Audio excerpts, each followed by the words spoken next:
Welcome back to our YouTube channel.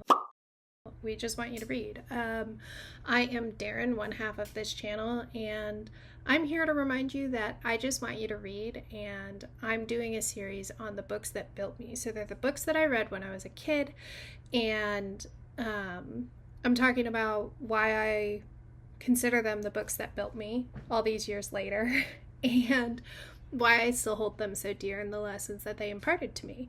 So last time I did Alana. You can check it out in previous videos on our page. It's by Tamora Pierce and it's part of the Tortall series. And if you thought that I wasn't going to continue talking about Tamora Pierce in the Tortall series, you're very mistaken, because today we're actually going to continue talking about Tamora Pierce and the Tortall series. We're going to be talking about this book series called the Immortals Quartet. It's the next quartet in the Tortall series, and it follows a different heroine. So this is the Immortals Quartet, and I switched cameras so that you could actually see how messed up my copies are. Because I think it's important that not all books are aesthetic. I actually think that's really important. I think that part of the aestheticism of being a reader, a long-term reader, is that I can show you how well loved my books are. I am not afraid of my books being well loved. And it's okay if you are, but that's just not me. So let's get into why these are some of the books that built me. The story starts with wild magic. We meet Daryn. She is pretty different from Alana. So Alana was a noble-born woman whose family had money. She had high stakes. I mean, when you're a lady knight and the first lady knight in over 200 years, you have high stakes. But if it didn't work out, if she was discovered, if she changed her mind, she had other options. She still had a family home. She still had the opportunity to walk away and get married. She still had a lot of options. Daryn is a poor orphan from a poor country. She's from Gala, which is one of the neighboring countries, and her dad was never known. Her mom and her grandpa were killed, and all of their animals were killed in a bandit attack. And then she kind of went crazy. They dive into it in this book. She kind of went crazy, and the villagers tried to attack her and drive her out. So she fled her home country and was looking for work elsewhere. That's where we meet Daryn. She's about 13 or 14 years old, and she's looking for work in this fair, and she ends up working for a horse mistress who is taking a bunch of ponies, like wild, kind of mean ponies, to the Tortall castle for the Queen's Riders, which we find out are Queen Thayet's like kind of band of riders that like go and like combat bandits and all this kind of stuff. It's very, very cool. The politics of this world are really strong. So we join Daryn on her journey from the fair to the castle. We meet a couple of new characters on the way. Chief among them is Numair, who becomes her mentor. And we also see some characters that we know and love, like Raoul of Golden Lake. We see Alana, and we see Jonathan and Thayet and all these different people that we so loved in the Alana series come back as side characters in this series, but we're following a new storyline with a new heroine with a different type of magic. The cool thing about her different type of magic is that she can speak with animals. She has kind of like, let's call it a spirit guide who is a grumpy badger. And she's learning a lot about herself, about her magic, about how to trust people after having been traumatized, and about the politics of Tortall. So the cool thing about this one, that when I read it as a kid, I didn't totally understand, but as an adult, I read and I totally understood, is that we see plot points start to come to fruition that were started in Alana. So 4 books ago, plot points were started. Now, if you just started with this book, you would still understand, because that's how tight the world building is. Everything about Tamora Pierce screams world building and cohesive storytelling. You don't have to start with Alana to understand wild magic, and that's one of the things that I love about this series, is I can jump people in wherever and they'll understand what's going on. Now, the reason that this is one of the books that built me is because I have come to love Alana more as an adult than I did as a kid. I loved it as a kid, but I love it more now as an adult for a lot of reasons. One is I pick up more on the nuance, right? I'm older, I understand a little more. Two is that my older sister always related the most to Alana. And there was that like kind of, not rivalry, but like it was understood that Alana was hers and not mine. Daryn felt like mine when I was a kid. She loved animals. She didn't totally understand humans. And she was fiercely protective of the animals around her. And she was just trying her best to like make the best out of a bad situation, to have empathy, to have courage, and to make the best of her kind of shitty situation. So we start with wild magic. At the end, we get to meet dragons. We do start to meet some of the mythical creatures of Tortal. So it becomes known that there's this rift that's happening, and suddenly we're meeting these things called storm wings that become really important later. We're meeting spydrins, centaurs, killer centaurs, unicorns, thestrals, like, so good. Highly recommend for any little animal lovers. We pick up the story in Wolfspeaker, where Daryn, when she was getting run out of her village, she actually took refuge with a wolf pack. Pardon me. She takes refuge with a wolf pack, and they send a message to her years later saying, we need your help, because where we're living now, things aren't good, and we need your help. And so she comes and uncovers a plot and a coup, and there's like environmental disasters happening. We start to understand how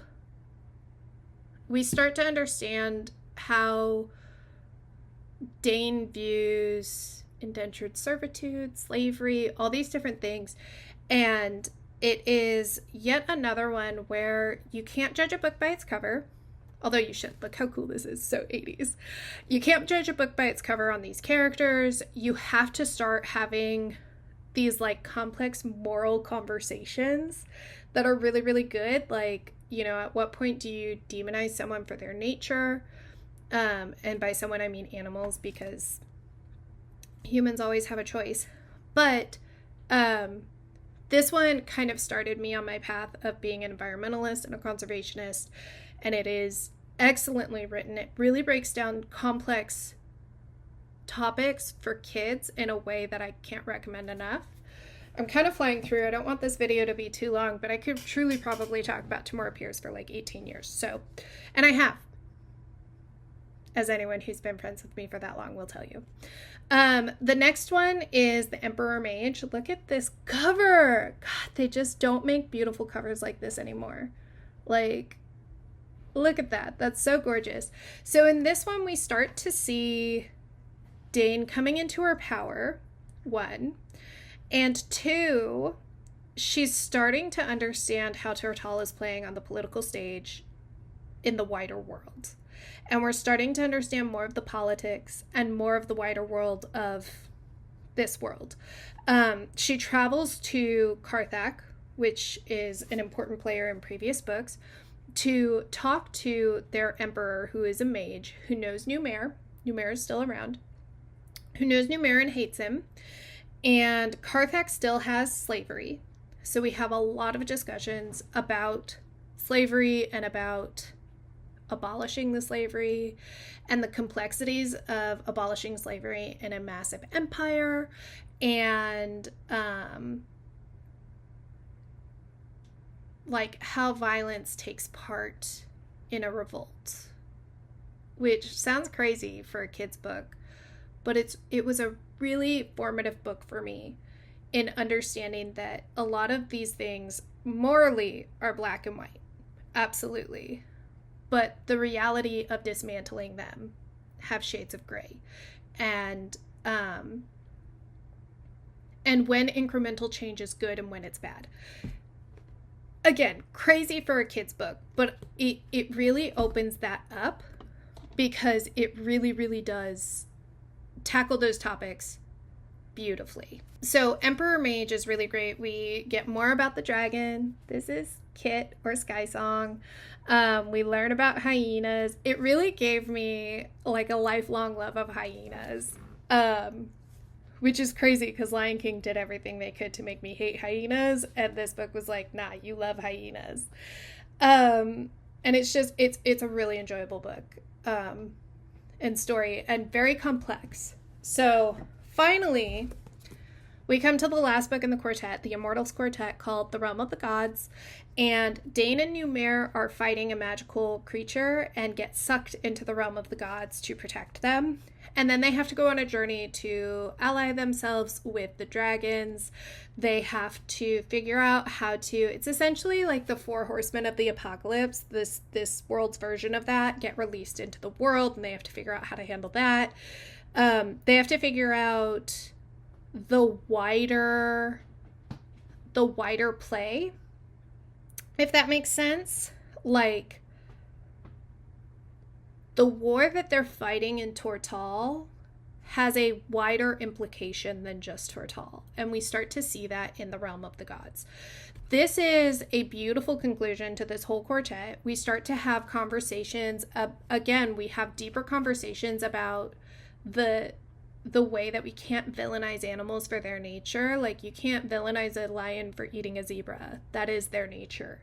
You can't villainize a dog for barking at a squirrel. You can't villainize those behaviors because it's their nature. And it's just, it really did shape me as a conservationist, and as somebody who spends a lot of time in nature. It shaped my understanding of how to interact with predators and how to advocate for them, which I think is really important. And yeah, so that's the Immortals Quartet. It is a truly spectacular quartet. It's a great book series. Each individual book is really good, and then each, like, as a series, it's really, really tight. Again, the world building, I can't speak enough about it. The way that they talk about magic and visualize magic and the mind, and how they talk about education and reading, and the importance of maintaining your humanity when you are faced with the inhumane, was a really, really common topic here. And I think that's something that, reading as a kid, I didn't quite understand how revolutionary it was, but as an adult, I read it and I think, wow, this was so ahead of her time. I mean, The Realm of the Gods, let's see here, came out in 1996. And, sorry, my cat just jumped on my chair. And then Wild Magic. So Realm of the Gods, 1996. That's the last one of this series. Oh my god, this book is so falling apart. Actually, this one came out in 1992. So this one is 33 years old. And they were talking about things that I think we are just kind of starting to have kind of wider discussions about on social media now, which is like violence, war, conservation, understanding nature, understanding the nature of certain animals. It's just, it was like everything that little baby Daryn needed to become this like staunch conservationist and vocal opponent to destroying the environment. I think if more kids read this book when they were kids instead of that other magical book, which is still good, it's still good to be reading if you're a kid, like, keep reading, but like, I think if more kids had read this book, we might be having like as a cultural, the things that entered into the zeitgeist, you know, we might be having deeper, better conversations because more kids would be holding on to these lessons throughout their entire life. Not to say that that other book didn't teach us good things. The one that did get popular, there are 7 of them. And if you want to know why I'm not talking about that or giving it a name, I'm happy to do an entire episode on it. Just let me know in the comments or on social media, like on Instagram, which is the only other social media that we have. But I do think that these books, reading them now as an adult, I see how influential they are to me, and I see why I felt everybody should have read them, honestly. So if you have read the Immortals Quartet, drop a comment. If you haven't, let me know if you want to, because I assume most people who watch this will be adults. If you have kids, I would recommend them for ages like 10 and up. Like maybe 12 and up might be more appropriate. But let me know if you want to read them. Let me know what books built you, and like if you can identify certain facets of your personality or your moral code or your ethos or whatever it is. Can you identify the books that built you, or is it just me because I spend too much time inside talking about books? Let me know. And as a reminder, this is We Just Want You to Read. See you next week.